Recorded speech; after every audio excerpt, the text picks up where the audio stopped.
కన్న తల్లి లెక్క తిండి పెట్టిన కైటను కొట్టానా, లేకపోతే అసలు పాపం మనసులోకి రాని భరతుని కొట్టానా? ఏ పాపం చేయాలి నువ్వే చెప్పు. ఈ పాపం చేసే రాజ్యం ఏది కూడా నేను ఏం చేయాలి అంటాడు. లక్ష్మణుడు అంటాడు, అన్నయ్య ఇదంతా చేసేది శంకరుడా? ఈ వంకర బుద్ధి ఉన్న శంకరుడిని ఇవాళ నేను కొట్టేస్తానయ్యా. సకల ప్రమాణగణాలతో శంకరుడు రాని, నేను ఇవాళ శంకరుని మీద గెలుస్తా, ధర్మ సంస్థాపన చేస్తా అంటాడు. రాముడు ఏమంటాడంటే, ధర్మ సంస్థాపన కోసం అంతుబలాట పడుతున్నావు చూడు, నీ బుద్ధిని జాగ్రత్తగా గమనించు. ఎందుకు నీ లోపల ఉన్న వంకర బుద్ధిని నువ్వు గమనిస్తలేవు? నాన్న కదా అడవుల బొమ్మన్నది. పితృవాక్య పరిపాలన అన్నింటికంటే గొప్ప ధర్మం కదా, అవునా కదా?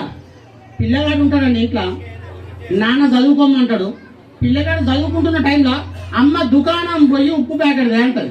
సాధారణంగా ఇవన్నీ జరిగినాయి కదా, ఇవన్నీ జరిగిన విషయాలే.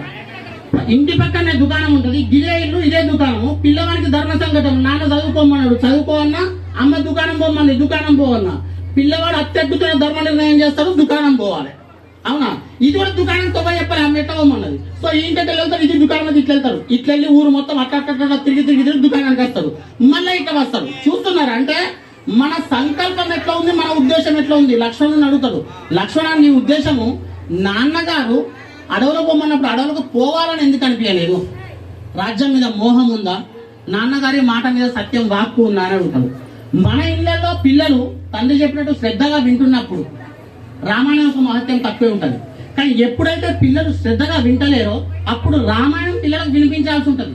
మనం మొత్తం టీవీ చూసుకుంటా ఉండి దాంట్లో వచ్చే లక్షణాలు ఎట్లున్నాయి, ఒక్కొక్క సీరియల్ చెప్పవద్దండి ఇది ధర్మం, అవునా?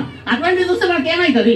ఒక కవి చెప్తాడు, మనలోనే శివుడు ఉండే చోటు ఉన్నది, మనసుంటే చూసేటి మాట ఉన్నది, నువ్వు అంటున్నది వింటున్నది కవిరామ నీకు అంటుకుంటున్నది.